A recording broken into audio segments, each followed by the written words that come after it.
Hello बच्चों, कैसे हो? ठीक हो सारे? तो welcome to my channel Science Guru और मैं हूं आपका अपना शिवम शर्मा। तो बच्चों, लास्ट टाइम से हम बात कर रहे हैं पिछले 2-3 पार्ट में कि एक्सेलरेशन ड्यू टू ग्रेविटी कैसे कैसे चेंज होती है। लास्ट सेक्शन में हमने कहा था कि acceleration due to gravity height की वजह से कैसे चेंज होती है, फिर डेप्थ की वजह से कैसे चेंज होती है। हाइट बढ़ेगी तो एक्सेलरेशन ड्यू टू ग्रेविटी कम होगी, डेप्थ बढ़ेगी तो एक्सेलरेशन ड्यू टू ग्रेविटी कम होगी। तो सिर्फ बहुत सारे फिनोमेना होते हैं। जैसे मान लेते हैं अर्थ की शेप चेंज है।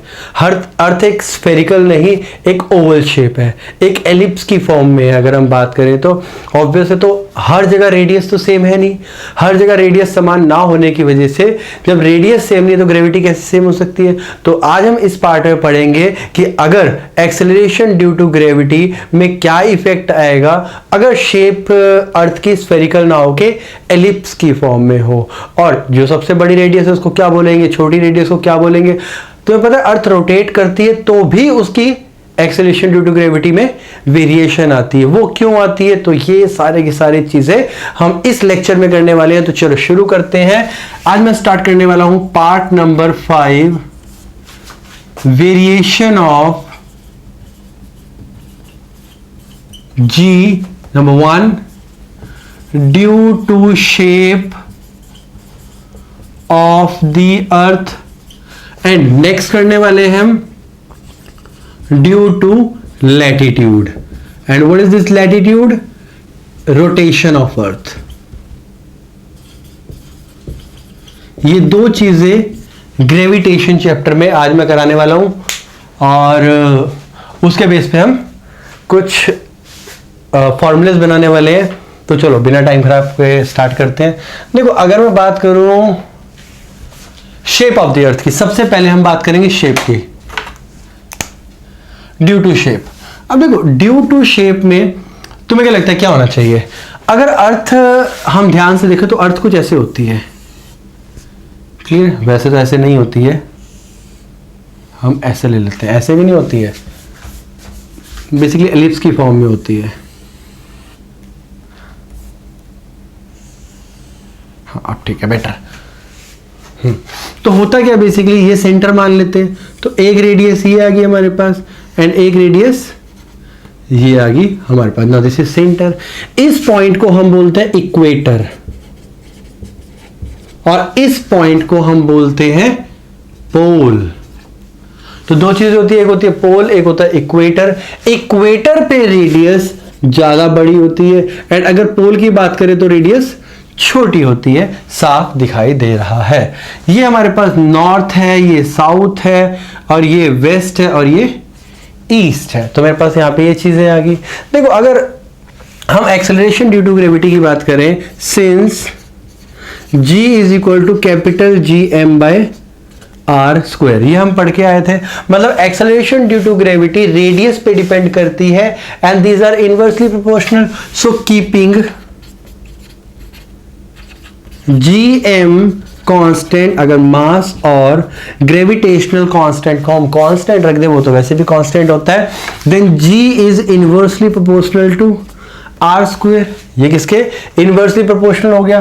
और अगर ये इनवर्सली प्रोपोर्शनल हो गया, साफ पता लग रहा है हमें कि radius at equator is greater than radius at pole. तो जिसकी रेडियस ज्यादा होगी उसकी ग्रेविटी कम होगी। इसकी रेडियस ज्यादा है तो gravity at equator is less than gravity at pole, क्योंकि यहां पे डिस्टेंस कम है। डिस्टेंस कम होगा तो ज्यादा अट्रैक्शन होगी, ज्यादा अट्रैक्शन होगी तो ग्रेविटी ज्यादा होगी। ऑब्वियस है, these are inversely proportional and inversely proportional होंगे तो अगर रेडियस बढ़ेगी तो ग्रेविटी कम हो जाएगी। रेडियस बढ़ी और ग्रेविटी कम होगी। तो अगर मान लेते हैं कि यहां और यहां दोनों में कितना फर्क रहता है, तो the value of G at pole is about 0.5% more than the G at equator. तो इक्वेटर पे जो ग्रेविटी होएगी वो कम होएगी, कितनी?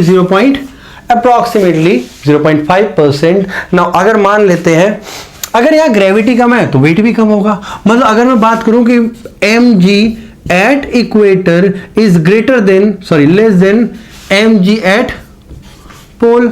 पोल पे मास ज्यादा होगा, इस पे मास कम होगा, मतलब वेट की बात कर रहा हूं, मास तो सेम होगा ऑब्वियस है, मास हर जगह सेम रहता है, वेट में फर्क आएगा। तो अगर मैं यहाँ पे वेट की बात करूं तो वेट कम होगा, यहाँ पे वेट ज्यादा होगा।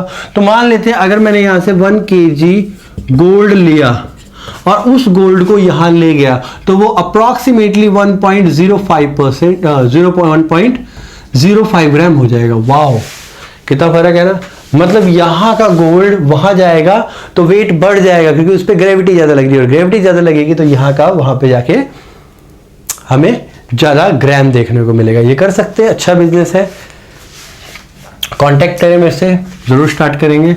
एनीवेज, तो यहां से मैंने गोल्ड लिया और यहां जाके बेचा, और यहां रेडियस कम होने की वजह से ग्रेविटी ज्यादा लगी, ग्रेविटी ज्यादा लगेगी तो वेट ज्यादा आएगा गोल्ड का। क्लियर है? तो ये था बेसिकली शेप की वजह से कि शेप कैसे हो सकती है चेंज। अगर हम बात करें, इसे बोलते हैं पोलर रेडियस। जो अर्थ रोटेट करती है वो हमारी पोलर रेडियस के थ्रू रोटेट करती है, कुछ ऐसे स्पिन करती है। ठीक है, तो ये पोलर रेडियस आ गई, इक्वेटर रेडियस आ गई, और मैंने तो बता दिया शेप की वजह से कैसे होगा। अब देखेंगे रोटेशन की वजह से क्या फर्क पड़ेगा, लैटिट्यूड क्या होता है, ये सारी चीजें हम शुरू करते हैं। तो अब हम बात करने वाले हैं एक variation of acceleration due to gravity due to altitude. तो एक्सेलरेशन ड्यू टू ग्रेविटी में लैटिट्यूड की वजह से क्या फर्क आएगा, means rotation of the earth की वजह से क्या फर्क आने वाला है। तो इसके लिए हम अर्थ को एक स्फीयर मानते हैं। नाउ दिस इज अर्थ, ये अर्थ है, and this is the axis जिस पे वो रोटेट करने वाली है। इसे चलो ऐसा करते हैं, इसको रेडियस ले लेते हैं, बस ये सेंटर ले लिया मैंने। अब ये हमें पता है पोल होता है। मैं एक काम कर रहा हूं बेटा, यहां पे नॉर्थ लिख रहा हूं, यहां पर साउथ लिख रहा हूं, एंड यहां पर लिख रहा हूं ईस्ट, यहां लिख रहा हूं वेस्ट। यही होता है, क्लियर है?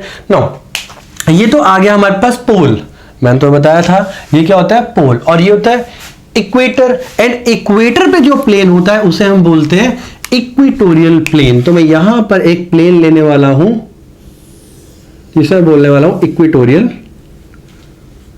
प्लेन। तो ये प्लेन क्या आ गया मेरे पास, equatorial plane which is perpendicular to this axis. मतलब ये है कि ये इस पे कितना बनाएगा, 90 डिग्री बनाएगा। इस प्लेन की बात कर रहा हूं, क्लियर है ना? तो ये हमारे पास आ गया प्लेन बेसिकली, ये प्लेन आ गया। ठीक है, आई होप सो समझ आ जाएगा। ठीक है, 3D है इसलिए थोड़ा सा कंफ्यूज होने वाले हो, बट कोशिश करूंगा ना ही हो तो अच्छा है। एनीवेज, तो ये हमारे पास बेटा रोटेशनल एक्सिस है, एक्सिस ऑफ रोटेशन है। तो यहां पे मैं लिख देता हूं, and this is axis of rotation, और इससे परपेंडिकुलर एक प्लेन आता है जिसे मैं बोलने वाला हूं इक्वेटोरियल प्लेन। तो मैं यहां पे लिख देता हूं, and this is equatorial plane. पहले मैं कुछ टर्मिनोलॉजी के बारे में पढ़ा दूं, इसके बाद मैं आगे बढ़ाऊंगा। मैं एक बार देख लो, वीडियो ऑन है मेरी?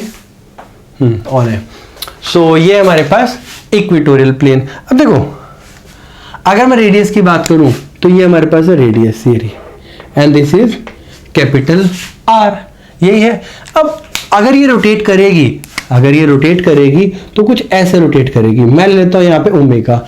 हर एक particle on the basically earth पे कोई भी पार्टिकल लूं, चाहे यहां चाहे कहीं पे भी ले लूं, वो ओमेगा वेलोसिटी से टर्न करेगा। चाहे वो यहां बैठा हो, चाहे वो यहां बैठा हो, चाहे वो यहां कहीं भी बैठा हो, वो ओमेगा वेलोसिटी से टर्न करेगा। तो मैं बात करने वाला था लैटिट्यूड के बारे में। अब लैटिट्यूड क्या होता है? लैटिट्यूड होता है बेटा ये रहा एंगल। ऐसा करते हैं, अल्फा की जगह लैम्डा लेते हैं इसे। द एंगल बिटवीन, मतलब मान लो ये प्लेस है P, ध्यान देना बेटा क्या बोल रहा हूं। The angle between the place and equatorial plane. जो प्लेस है उसमें सेंटर ऑफ द अर्थ से, अगर मैं बात करूं ये प्लेस है, प्लेस से सेंटर ऑफ द अर्थ और इक्वेटोरियल प्लेन पे जो एंगल बनेगा उसे बोलते हैं हम लैटिट्यूड, जैसे यहां पे मैं पढ़ने वाला हूं, ध्यान देना। The latitude of a place is defined as the angle which the line joining of a place is defined as the angle which the line is defined as the angle which the line joining the place to the center of the earth makes with the equatorial plane. Equatorial plane जो place है centre of the axis, इस line और इसमें जो angle बनता है उसे बोलते हैं लैटिट्यूड। क्लियर है? तो अगर मैं इस पार्टिकल की बात करूं, ये पार्टिकल यहां से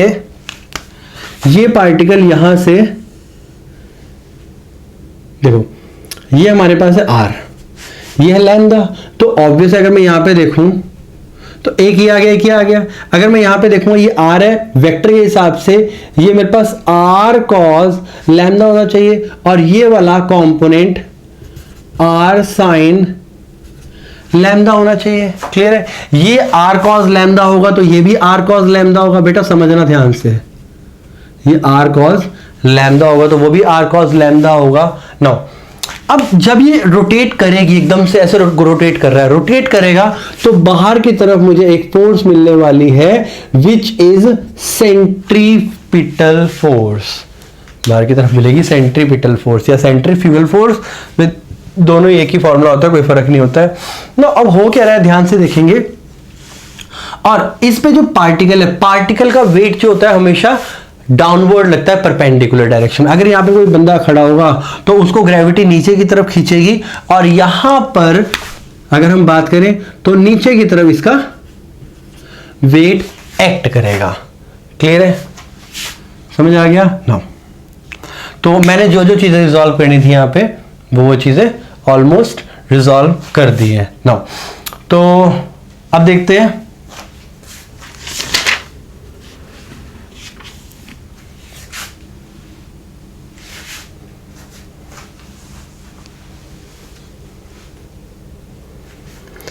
नाउ, अब देखते हैं। देखो, जैसे ही हमने इक्वेटोरियल प्लेन लिया था, मैं यहां पे भी इक्वेटोरियल प्लेन लेने वाला हूं। ये मैंने यहां से एक इक्वेटोरियल प्लेन ले लिया, और इक्वेटोरियल प्लेन की रेडियस कितनी है हमारे पास? Are cos alpha. तो ध्यान देंगे, यहां पे मैं लिख रहा हूं R is equal to R cos lambda, sorry alpha नहीं, लैम्डा। ये आ गया ना। अगर मैं सेंट्रीपिटल फोर्स की बात करूं तो ये दो कंपोनेंट में रिजॉल्व होगा। एक तो मेरे मार्कर इतने हो गए हैं, कंफ्यूजन हो गई है ना। ये लैम्डा होगा, अगर ये लैम्डा होगा तो ये भी लैम्डा होगा, ये लैम्डा होगा तो एक इस तरफ जाएगा और एक नीचे की तरफ, सॉरी आखिरकार गंद हो ही गया, एक इस तरफ आएगा। ये लैम्डा है तो ऊपर जाएगा एफ सी कॉज लैम्डा और नीचे आएगा F C sine lambda. Clear है? अब ध्यान से देखेंगे, mg को कौन बैलेंस कर रहा है? ये वाला कंपोनेंट। ये वाला कंपोनेंट तो रोटेशन को बैलेंस कर रहा है, हम इस पे ध्यान नहीं देंगे, हम इस पे ध्यान देंगे। क्लियर है? तो रेडियस ये आ गया हमारे पास। नाउ सेंट्रीपिटल या सेंट्रीफ्यूगल लेते हैं, चलो। Centrifugal force F is equal to M A होता है, एंड सेंट्रीपिटल या सेंट्रीफ्यूगल एक्सेलरेशन किसके इक्वल होती है? M R omega. देखो मैं तुम्हें बता दूं, A is equal to omega square R, तुमने पढ़ा हुआ, नहीं पढ़ा है तो सर्कुलर मोशन में पढ़ सकते हो, मैंने वीडियो बना रखी होगी, चेक कर लेना। प्ले लिस्ट में जाके वहां पे तुम्हें चैप्टर के नाम मिल जाएंगे और उनके अंदर रिलेटेड सारे के सारे टॉपिक्स मिल जाएंगे, और वहां से वीडियो चूज कर सकते हो अपने हिसाब से। तो F S is equal to M R omega square, ये आ गया। दो कॉम्पोनेंट होंगे इसके, एक होगा हमारे पास ये वाला और एक होगा ये वाला। दो कॉम्पोनेंट होगा, एक होगा एफ सी साइन लैम्डा और एक होगा F C cos lambda. F C sine lambda is basically M R omega square sine lambda, और ये होगा M R omega square cos lambda. बेटा मैं ध्यान रखना है, सारी की सारी चीजें ले जाके एक ही जगह पे जोड़ने वाला हूं। मैं पहले बता रहा हूं, बहुत ज्यादा डेप्थ में लेके जा रहा हूं, बहुत ज्यादा डेप्थ में जा रहे हैं हम, एक एक चीज समझने वाले हैं, इसलिए मैंने हर एक चीज यहाँ पे तुम्हें रिजॉल्व करके दिखाई है ना। इसका कॉम्पोनेंट कुछ फर्क नहीं है, लेकिन ये कॉम्पोनेंट क्या करेगा? इसको बैलेंस करेगा। जब ये रोटेट करेगा इस ओमेगा एंगुलर वेलोसिटी से, तो क्या होगा? mg नीचे की तरफ आएगा, इसका सेंट्रीपिटल फोर्स का एक कॉम्पोनेंट इसको बाहर की तरफ खींचेगा ना। Net weight of the body at point P। अगर मैं यहां पे बात करूं, ध्यान देना, mg इज इक्वल टू, नहीं ऐसा करते हैं, mg minus mr omega square cos lambda, यही है, क्लियर है, डन। और ये क्या है बेसिकली, वेट कह सकते हैं, नेट वेट, तो mg डैश कर देता हूं मैं यहां पे, क्लियर है, जो यहाँ पे वेट है हमारे पास ये कट गया। अब यहाँ पे क्या आएगा, g dash is equal to m cut गया तो क्या आया, g minus are omega square cos lambda, ये आ गया हमारे पास। तो इतनी ग्रेविटी का फर्क पड़ जाता है। नाउ कॉस लैम्डा जितना होगा उस हिसाब से हमारा रोटेशन की वजह से फर्क पड़ेगा। नाउ अगर इस पॉइंट को मैं यहां पे लेके आ जाऊं तो इक्वेटर पे आ गया, लैम्डा क्या बिल्कुल चिपका हो जाएगा, ऐसे खुला हुआ लैम्डा ऐसे हो जाएगा, मतलब 0। तो यहां पे लिखवा रहा हूं मैं, ध्यान देना, ये इरेज कर देते हैं, यहां लिख देते हैं, यहां बहुत जगह है हमारे पास। तो अगर मैं यहां पे देखता हूं, एट इक्वेटर, इक्वेटर पे लैम्डा की वैल्यू क्या होगी, 0 degree, and when lambda is equal to 0 degree, ये 1 हो गया, and G dash is equal to ji minus are omega square, ये आ गया हमारे पास, क्लियर है, ओके। तो ये आ गया हमारे पास। अगर मैं बात करूं एट पोल, पोल पे क्या होगा, ये एंगल जो इतना बड़ा है वो ऐसे हो जाएगा, एकदम 90 डिग्री हो जाएगा। जब ये 90 डिग्री हो जाएगा तो लैम्डा कितना हो जाएगा हमारे पास, 90 degree, and G dash is equal to only G, clear है। तो जैसे जैसे मैं यहां जाऊंगा वैसे वैसे ग्रेविटी इंक्रीज होती जा रही है, ध्यान देंगे, एज यहां पे देखेंगे, हेयर लैम्डा डिक्रीजेस, जब लैम्डा डिक्रीज होएगा तो कॉज, नहीं हम उल्टा लिख रहे हैं, वेन लैम्डा इंक्रीजेस, जब लैम्डा इंक्रीज होगा 0 से 30, 30 से 60 डिग्री, 60 डिग्री से 90 डिग्री, जब ये चीज बढ़ेगा lambda, then cos lambda decreases, जैसे जैसे लैम्डा की वैल्यू बढ़ेगी वैसे वैसे कॉज लैम्डा डिक्रीज होगा, एंड जी डैश इंक्रीजेस, क्या होगा, जैसे जैसे लैम्डा बढ़ेगा, मतलब ये पार्टिकल अगर यहां हो यहां हो यहां हो, एंगल बढ़ रहा है, एंगल बढ़ेगा तो हमारे पास कॉज लैम्डा डिक्रीज हो जाएगा, कॉज लैम्डा डिक्रीज हो जाएगा, जब ये वैल्यू डिक्रीज हो जाएगी तो इसमें से कम वैल्यू माइनस होगी, एंड जी डैश हमारे पास इंक्रीज हो जाएगी, क्लियर है यहां तक, मुझे लगता है यहां तक कोई दिक्कत है तुम्हें, नाउ। तो ये बेसिकली लैटिट्यूड और की वजह से कैसे फर्क पड़ता है। अब लैटिट्यूड में भी क्या होता है, देखो हमने basically shape of the earth की वजह से देख तो लिया ही था कि यहाँ पे ग्रेविटी सबसे कम होती है, यहाँ पे ग्रेविटी सबसे ज्यादा होती है। जब अर्थ रोटेट करती है, रोटेट करते वक्त भी ऐसे ही होता है, यहाँ पर ग्रेविटी सबसे कम होगी और यहाँ पे ग्रेविटी सबसे ज्यादा होगी, जो हमने देख लिया। G dash acceleration due to gravity यहाँ पे मैक्सिमम होती है और यहाँ पर कम होती जाती है। जैसे पोल से हम इक्वेटर पे जाएंगे वैसे वैसे एक्सेलरेशन ड्यू टू ग्रेविटी कम रहेगी, मतलब जो यहाँ रहेगा, यहाँ रहेगा, यहाँ रहेगा, यहाँ रहेगा, यहाँ रहेगा, सबसे ज्यादा वेट किसका आएगा, इसका। अगर मैं इस पॉइंट पे रहूं एक साल, एक पॉइंट पे रहूं एक साल, इस पॉइंट पे, एक पॉइंट पे, एक पॉइंट, अलग अलग पॉइंट पे जाके मैं वेट को मेजर करूं तो मुझे क्या देखने के लिए मिलेगा, यहां पे वेट मेरा कम आएगा, फिर यहां पे थोड़ा ज्यादा आएगा, यहां पे ज्यादा आएगा, और सबसे ज्यादा हमें पोल पे देखने को मिलेगा। तो मैंने तुम्हें दो चीजें बताई है कि एक बताइए शेप ऑफ द अर्थ की वजह से और एक बताया लैटिट्यूड की वजह से, मतलब rotation of the earth. Latitude क्या होता है मैंने वो भी बताया कि the line joining at a place and centre of the axis with the equatorial plane के साथ जो एंगल बनता है उसे बोलते हैं लैटिट्यूड। ध्यान रखना बेटा, ये ऐसा है कुछ, जैसे ये स्फीयर बन रखा है, इसके बीच में हमने एक स्लाइस डाल दी, इसको काट दिया बीच में से और उसके बाद एंगल बन गया ना। ये सारा था शेप की वजह से और लैटिट्यूड की वजह से, और इसमें मुझे नहीं लगता कुछ आएगा। एनीवेज, अगर तुम्हें यहाँ पे रेडियस ऑफ अर्थ में लेके जाना है, देखो मैंने तुम्हें लिखवाया था r is equal to R cos alpha, तो इस एक्सप्रेशन को मैं एक तरीके से और लिख सकता हूं that g dash is equal to g minus small r की जगह कैपिटल R आ जाएगा, कैपिटल R आ जाएगा तो omega square capital R cos square alpha. ये भी कर सकते हो, कोई प्रॉब्लम नहीं है, तो ये भी लिख सकते हो, ठीक है। यहाँ पे भी वैल्यू बदल जाएगी, अगर यहाँ पे वैल्यू बदलेगी तो यहाँ पे भी कॉज लैम्डा और चेंज हो जाएगा, हमारे पास रह जाएगा सिंपल यहाँ पे कैपिटल आर, ये स्मॉल आर है, या फिर मैं यहाँ पे g dash is equal to ji minus are omega square भी लिख सकता हूँ, क्योंकि देखो कॉज लैम्डा है, लैम्डा कॉज लैम्डा क्या हो गया मेरे पास 0 डिग्री पड़ा है यहाँ पे, तो ये 1 हो गया, and small R is equal to capital R, तो ये वैल्यू ऐसे भी आ सकती है। तो ये एक ऐसा कंसेप्ट है जो सीबीएसई में बहुत कम पूछा जाता है, ठीक है, मेनली कंपटीशन में ज़्यादा पूछा जाता है ये कंसेप्ट, और बहुत इजी कंसेप्ट था। आई होप अंडरस्टैंड हुआ हो। कॉपी पेन साथ में लेके बैठा करो, मैं पहले ही बोलता हूँ और आज भी यही बोलूँगा कि कॉपी पेन लिए बिना मत बैठा करो, बहुत ही मज़ा आता है वीडियो देखते वक्त और काम करते वक्त। अगर काम नहीं करोगे तो सीरियसली दिमाग से जितनी जल्दी कैच हो रहा है उतनी जल्दी भूल भी जाओगे।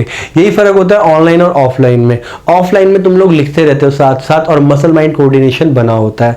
अगर मसल माइंड कोऑर्डिनेशन बना रहेगा तो चाहे तुम ऑफलाइन पढ़ो चाहे ऑनलाइन पढ़ो, कोई प्रॉब्लम नहीं आने वाली है। अपने साथ ऑनेस्ट रहो, बाकियों की जरूरत नहीं पड़ेगी तुम्हें, टीचर को या फिर मार्क्स लाने की इन सब की जरूरत नहीं पड़ेगी, मार्क्स अपने आप आ जाएंगे, मार्क्स के पीछे भागोगे ही नहीं, ठीक है, अगर अपने साथ ऑनेस्ट रहोगे, अपने हिसाब से पढ़ाई करोगे, ठीक है। तो मैं यहीं पे वीडियो का एंड करने वाला हूं, फिर मिलते हैं अगली वीडियो में, तब तक के लिए ध्यान रखिए, पढ़ते रहिए और फिर मिलते हैं वीडियो में।